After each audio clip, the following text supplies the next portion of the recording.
Hello everyone, welcome once again to another Power BI related tutorial by Team Slidescope. In this part you can see we are connecting Power BI with live JSON APIs and we are connecting the Superstore order data set. We will create this data model and after reading the data we will create this simple interactive dashboard. Now, where is the data coming from? Data is coming from this API. So if you will hit this API, you will get all the orders in JSON format. When you will write people here, so you will get information of all the managers. And if you will hit returns, so you will get total number of orders that are returned all in JSON format. Here is the raw data. We will connect these files one by one, connect in Power BI, create a data model and then read the data. This is foundational chapter, like it will help you in understanding what is JSON, how to read data from JSON without any headers or when there are no headers. Then in some other part we will continue with more examples with headers and authentications and so on. So let's start this simple chapter right now.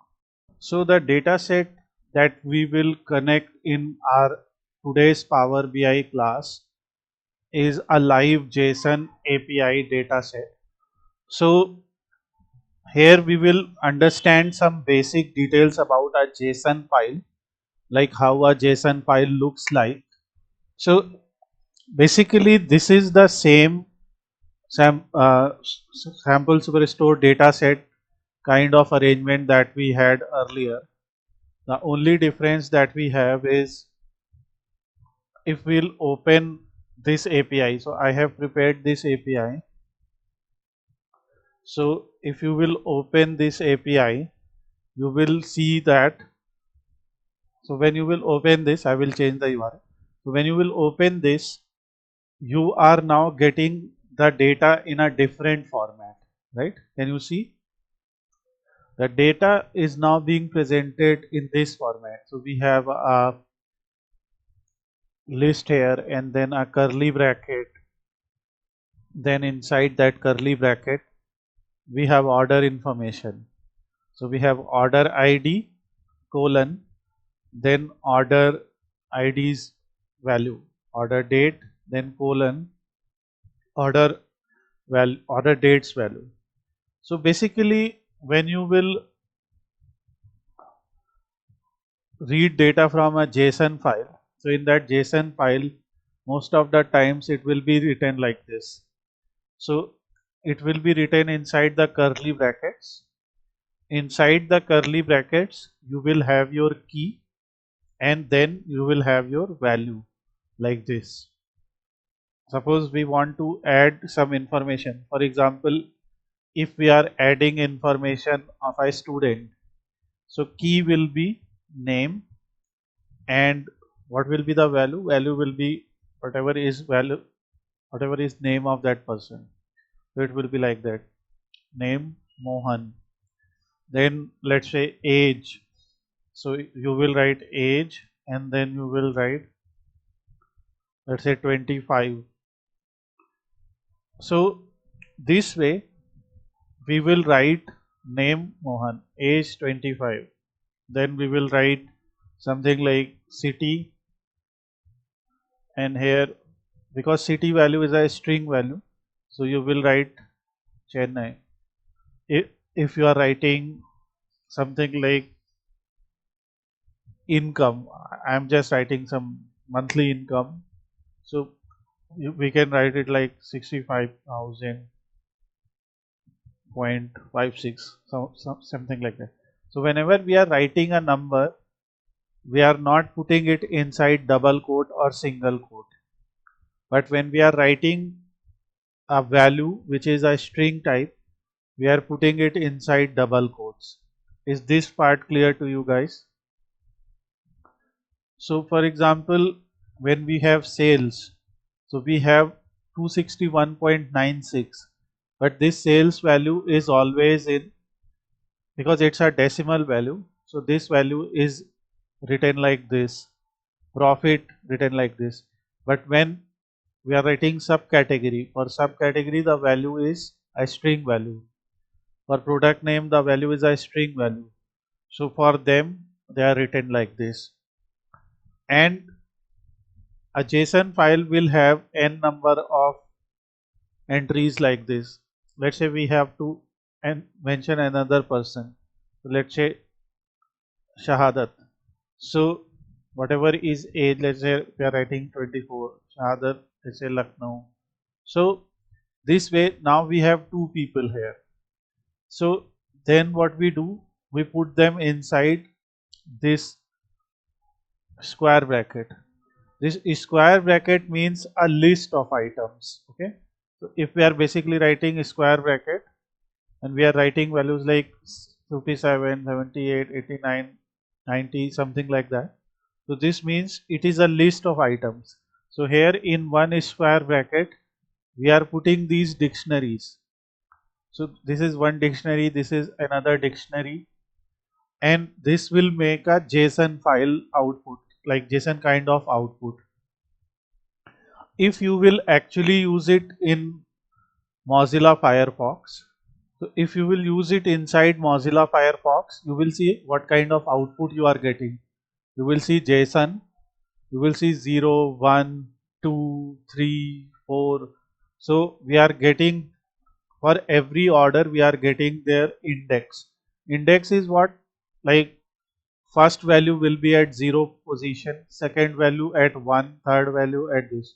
So here is the raw data and this is the JSON kind of output. So here you have this. This is nothing but a tabular data.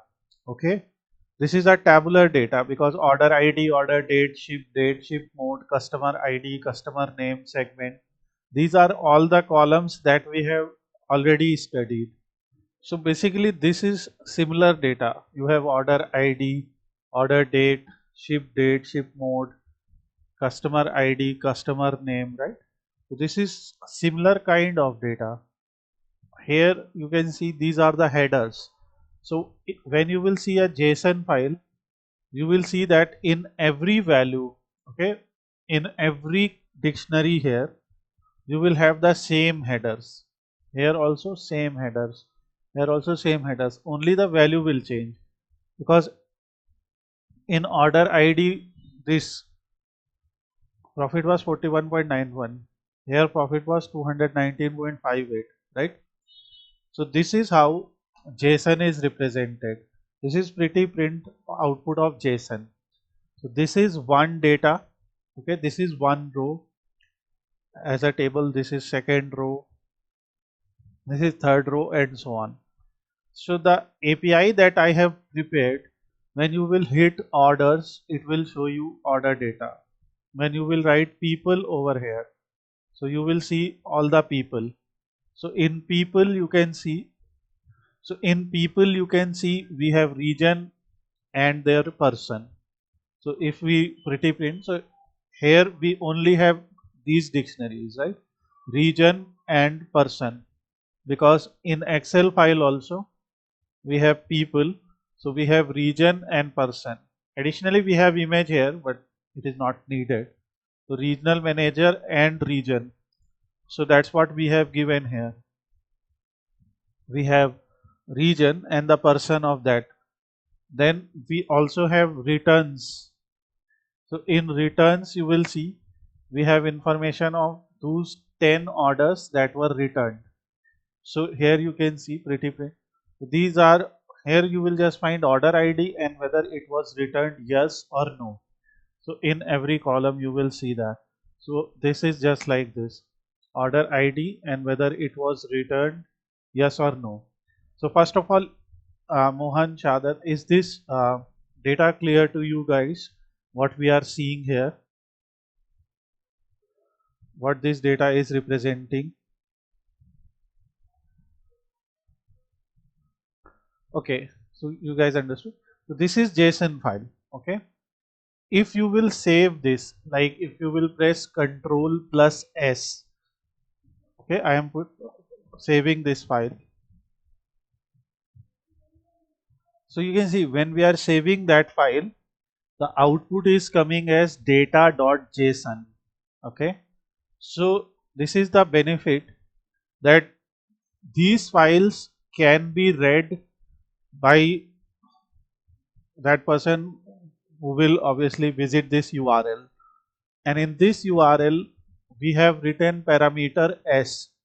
And if you will change this parameter s value to person, then the same file will start showing error. So because the data is people, okay, so now it is showing correct data. If you will select returns, so it will give you this. If I make a mistake, then even it will give you invalid request. You can write order people return. So we have created this API using Python. Okay, this API, oh sorry, PHP, and with the help of PHP, we are returning this data. So because in other server I created with Python, so here it is, you can see PHP. So we don't have to worry about what is happening there. The idea is how can we connect all of this in our Power BI dashboard, and then how can we create a data model out of it. So we will open Power BI desktop and just note the steps. It is very easy. And here, like, JSON is a lightweight format to transmit data. One more important thing here, when we are visiting this URL, okay, have we used any login credentials or app ID? We have not used any login credentials or any authentication data, right? We have simply visited and we are getting the data from URL. So now once Power BI is open, how to connect this? We will go to get data, and in get data, see if that file is there, okay, if you will save that file, then you can import data from JSON document. So we will check, we will look at this also in some other example, but this data is coming directly from web, okay. And as Shad is asking, where can we get? So if you will search uh, Open API GitHub, so you will see some public APIs, okay. So here you can see many of these have public APIs. For example, if we go to temperature, so temperature or weather, let's see weather, yeah. So here you can see weather related, and these are all weather related API. I will share this URL, or you can search public APIs, JSON APIs. So here you can see in some APIs you have authentication as no. So if you visit this meta weather, this is not working, or a coincidence. And here we have open weather map. Here you will need API key. Like open weather map is one of the best websites to give you weather related data of any city. Okay, so you can see 1,000 API calls per day for free.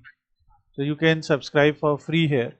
And if you will go to their dashboard, like you will have some options. So you can create some dashboards like this or some reports like that. Similarly, you will find many such APIs where you will find a lot of information.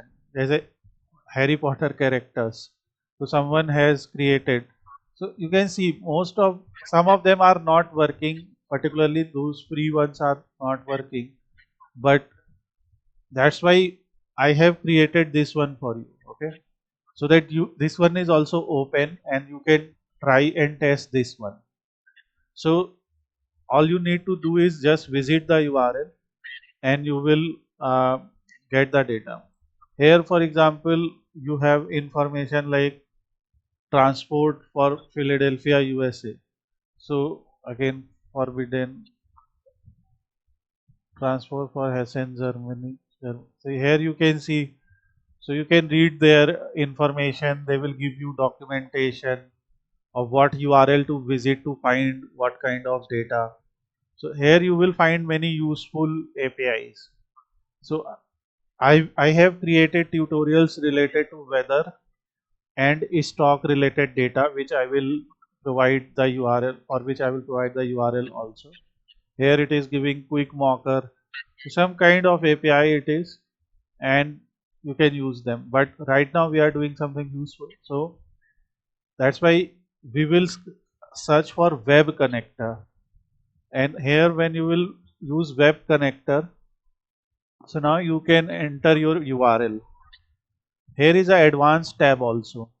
In advanced tab, there is header and other parameters are also given.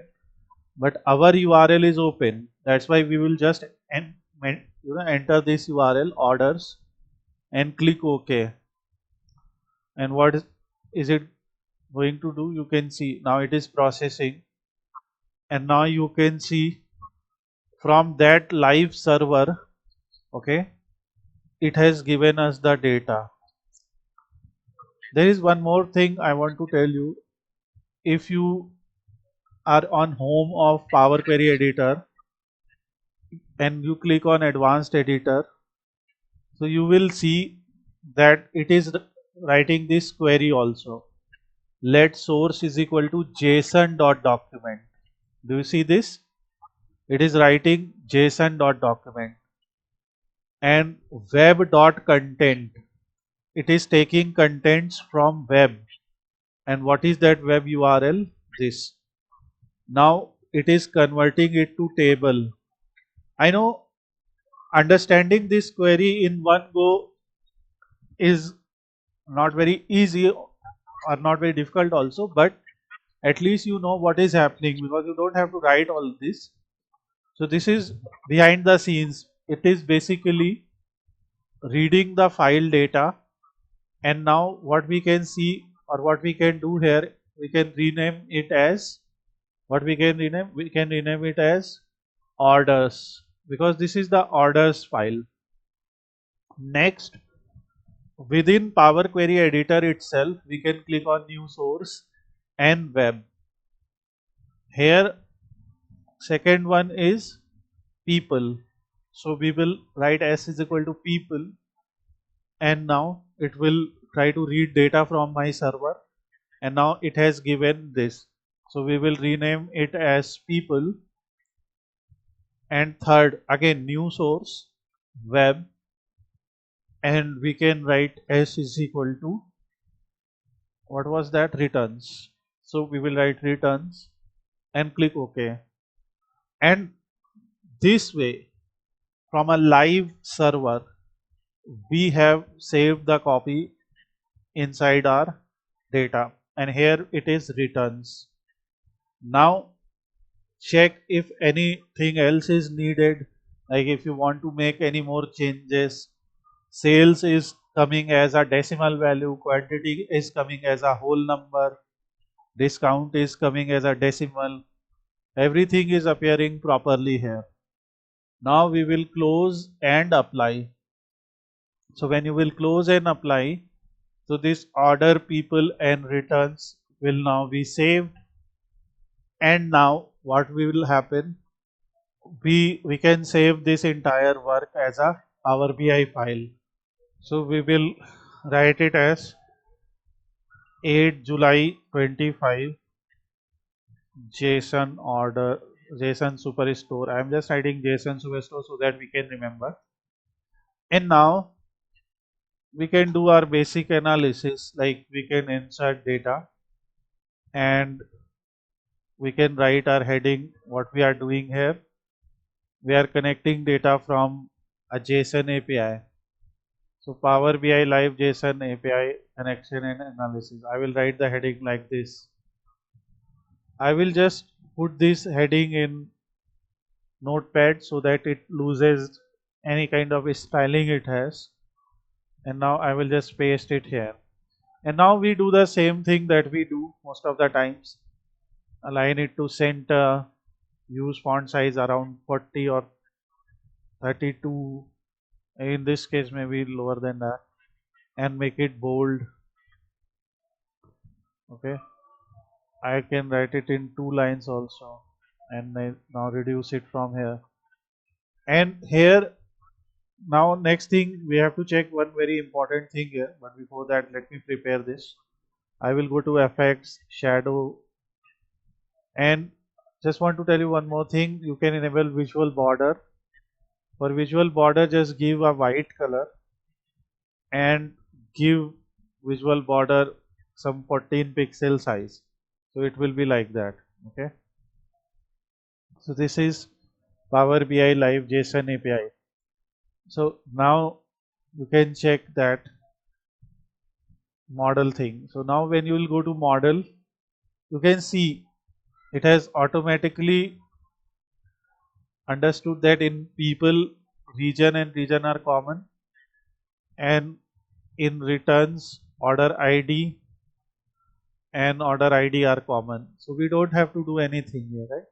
And now you can simply analyze the data as you have done earlier. We can also insert one simple shape here, and as we mostly do, you guys can also replicate this thing. Just add a sidebar. For that sidebar, choose some kind of color, and whatever analysis we did, for example in this kind of data, when we have orders, so we can consider sales, profit, quantity. These are our target fields. So we can create these kind of KPIs easily, like we can create a card. In this card visual, you will put what is total sales value, and doesn't matter whether you are doing it from JSON or Excel or whatever. So we can go to model tab or modeling tab, create a new measure, and we will create a measures table. So this is something, if we do, then whatever measures we have, we can keep it here. So we can write something like total sales. So we can write total sales. Total sales will be what? Very easy. Just write sum, and from our orders table, we will select the sales value. This will be total sales. And now we can actually drag that total sales here, and this will be 27.2k. We can go to call out value, we can choose size as 30, and we can do it like that. Then what we can do is, for this we can go to effects, shadow, and again visual border. We can switch it on. We can give visual border of around 14 pixel, and for category label we can choose a different font size, make it bold. There is one more thing that I want to let you know, that you can see here that if I am trying to reduce its size from top, so margin from bottom and margin from top are different. So to work on that, you can go to general setting and properties. Here you will find padding. So you can reduce the padding. You can see it is going up, right? And you can increase the padding from bottom. So these work on the padding top and padding bottom thing also. This is total sales in our case. I will give you some other questions also, and similarly we can create a simple measure, what is total profit. So we can write sum, orders, and here we can select profit as our target field, and we can remove this and find out total profit. Similarly, you can keep creating these KPIs. So we are just copying and pasting them. let's say what is total quantity ordered. So without creating the measures also we can find out that total quantity ordered is 160 and what is the total discount offered. So before seeing that, you can see in orders table how is discount given. So you can see discount is given like this 0.2, 0.1, something like that. So we can click on the discount column and in column tool click on percentage. So this will be given as percentage value also. So here we will not give sum. What we can do is we can select discount and we can select what is the average discount value, like on an average. So this is for 20% discount, this will not be correct value. We can see on an average per order 8.40% discount is given. So because we have already converted this discount value as a percentage, so what we have to do now, we can simply multiply the discount with the sales value to get the discount value. So that's why we have created this calculated column, right? So now discount value is also known. So what we can do is we can just adjust their width and try to adjust the other charts also. Let me do it quickly. So what you are asking, because now we have the calculated column, so we can create a new measure and we can write total discount, like how much discount have we given. So it will be sum of and then your discount val column, right? And now, sorry for the noise coming from behind. So here you can see, and now you can just drag this total discount, and this is it. Like in total sales of 27.29, around 8.40, and this is actually we are calculating row wise. We are not doing it on total. So this is our data. Now it is very easy. Like suppose this particular dashboard is sales dashboard, right? Sales dashboard. So what we can do for sales analysis, we can quickly insert an image representing some sales value. So I have this assets folder which I will give it to you also. So in assets folder I have some images. So we can use any image here, for example this one, okay? And we can now put this image. These images are transparent images. So always use these transparent images to represent data, whatever you are trying to represent. Like if we are representing sales value, just represent that. And here we are putting that. Next, what is sales by category? So Shadat, what kind of chart can we use for showing sales by category? Some X तो each कर सकते हो ना sir?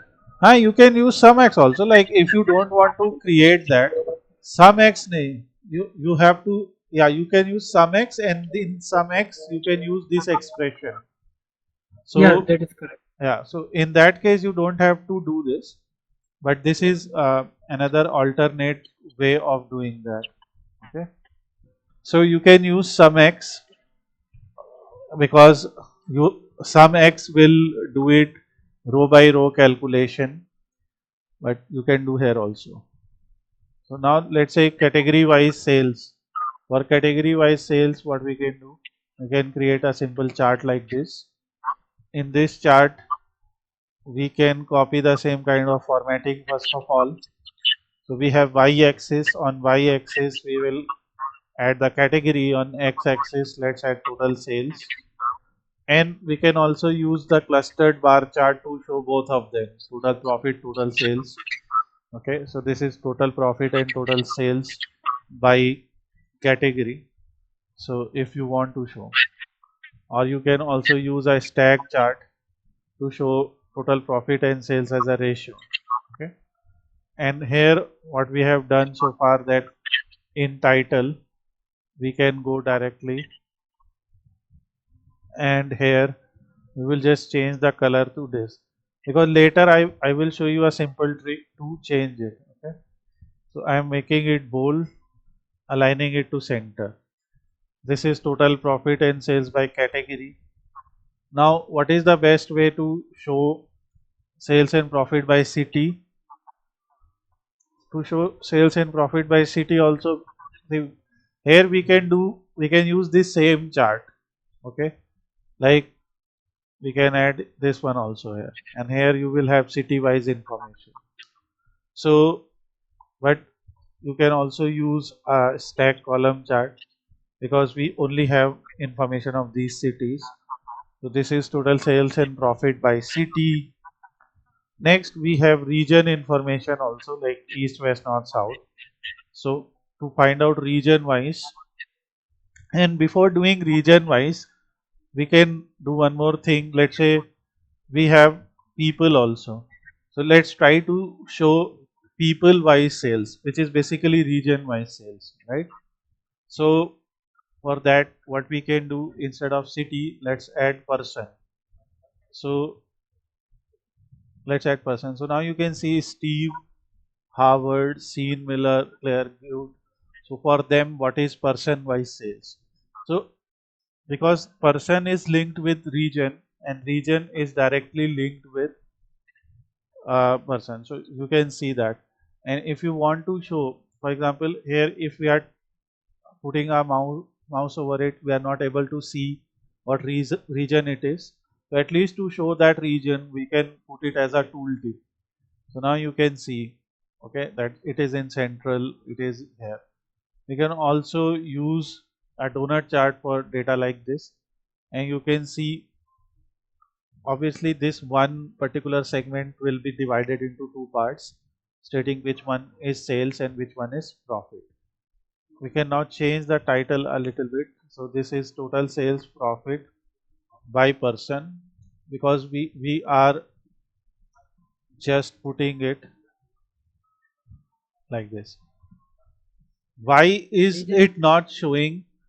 Why is it not showing numbers? How can we show numbers? Not background. You will go to visual. Okay, you have data labels, but value are very big because we copied, na? We copied the formatting. So I have told you have to do it 9 per, so then it will start showing 9 or 8, it will start showing the numbers also. So this is total sales and profit by person. Okay, let's see returns. So we have the order date and hierarchy. So for order date like values, I have told you we can always use a line chart, and let us copy the same formatting. Not from here, I will try to copy the formatting from here because here we have reduced the size. Now in x-axis we put order date, so which will create these click to turn on drill down, right? So here in this chart the drill down feature is in the chart itself. Then on y-axis we will put sales value, and because this data is for only 1 year only, right? Like this is not the full data, this is for only 1 year. So now if you will click drill down and go, so now you will see quarter. So this is data of 3 quarters only. If you will go down, you will see month. So now we know that in this data actually we have information by month only. So it will be better if we just add month, right? Easier for us. So this one line is now showing this. Let's say we also want to show total number of returns. So that's why we use line and stack column. In line and stack, we will put line here. So you can see data has not changed at all. But in column, what if we count total number of order IDs from return? Okay. So in whichever month there are some returned orders, it is showing us that data. So we can now change the title as monthly sales and return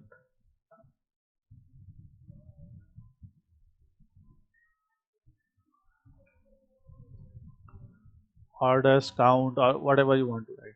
And that's the usage of line and cluster chart. Now there are two type of charts. One is line and stacked, one is line and clustered.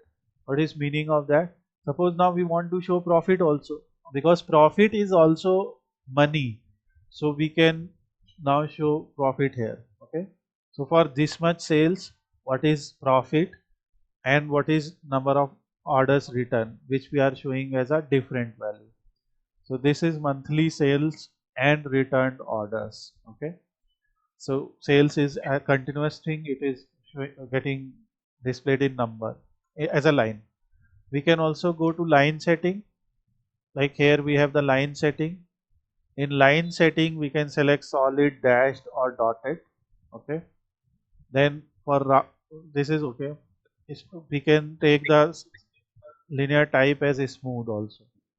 You can show it like this as well. So this is one data.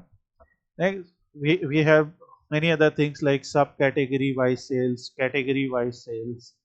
So in every category there are subcategories, right? So that's why I am going with a ribbon chart. So first of all, I will copy this, change it to a ribbon chart, then remove everything. Later I am going to bring everything in x-axis. We will put the main category. Okay. Then in legend we will put the subcategory. So now we have accessory, binder, bookcase, etc. And now in y-axis I will put one thing like sales. So now it is showing us information of this, that this is technology, this is furniture, this is office supply. So why is ribbon chart not properly showing any data? Because we don't have any repetitive values here. Like if anything is in one category, like if something is in technology, this will not be in furniture, right? So that's why ribbon, and where can we use ribbon chart? Let's say we want to see category wise, and let's say we want to select segment or something. So we have region segment. So then it will show. Then it will show as a ribbon. Why? Because that segment will be present in technology sales also. That segment will be present in furniture and office supplies. So when you have a parent and child like data, in that case, let me copy this. So in that case, you can always go with a bar chart, okay, and particularly a stack bar chart. And I will go with a 100% stack bar chart. And now instead of segment, I will put subcategory over here. So now you are seeing that in office supplies, we only have binders, and sales of binders is 100%. And I also want to see these numbers. So what we can do, we can anytime enable data label. So now you can see. Then in category furniture, tables are sold. 40, the sales of table is 46% of furniture. Chairs is 50.85, and very small percentage of sales is for bookcases. So now that's why you can see the difference between a ribbon chart and a 100% stack chart. So this is one simple data. Although most of these charts we have already covered most of these charts, but still in every example you will find something new. And whatever we have used here like category, city, state is left, so we can do state wise analysis in some other case also. So here what we will do, we will add a simple slicer. Now how to design this slicer, because when a student asks this question, how to design a transparent slicer. Okay, so for transparent slicer, you just drag some field here like category, then go there and select drop down. So we will select as a drop down list. Then go to general tab, effect, and disable the background. Then go to visual tab. I know I may be going fast, you can pause and play. So in slicer header color, you can select like this, or maybe a little bit of grayish color. in your category value. Okay, so this is value. For value also we will go with a light color, but then a problem is there. If we will open the drop down, this value will not be visible. What to do now? So in your value, change the background to your primary color. Now see, okay, now it will appear like a transparent value. Here in general tab, again we can enable visual border and we can select the same color. So this is something we can do, and now easily we can you know copy that and change that. So instead of category, let's select country. So country is only one, there is no need. We can select region, we can select subcategory, and now you guys can actually complete this. So I will give you all three URLs. I have already given you. You just need to change in that URL. You need to change order, people, and return, right? And then connect the three files, create the data model, and then let me know if you are facing any problem. And those who are watching, you guys also, if you have any problem, you can let us know. So this is the simple, a very simple dashboard, interactive dashboard. You can see here. If you want to compare two subcategories, you can compare it like that. So you can prepare this data at your end. What is there in your dictionary? In your dictionary, word and meaning is there, right? So you write word, meaning, word, meaning. That's what you are doing here. You are writing a key and its value, key and its value. And this is the simplest type of dictionary. Okay. We will have dictionaries in many other type of formats also. This is the simplest form of dictionary, the simplest form of JSON, I will say, that we only have data like this. And suppose this is data of two students. So for one student, we have the same keys. For other student also, we have the same keys. This is how JSON is written. So this is also a structured way of writing and transferring the data from one server to another server. Or you can see Power BI can easily read it and structure it as a tabular file. It has automatically created the model. So everything is very easily done here. Okay. So this is our simple project. Try at your end. In the next part, we will connect with a different type of JSON data. We will connect with a different type of JSON file. In JSON files, sometimes you will need authentication also. Right now, the data that we have connected needs no authentication. It can be directly connected. So we will see some examples. So we will connect in our next class.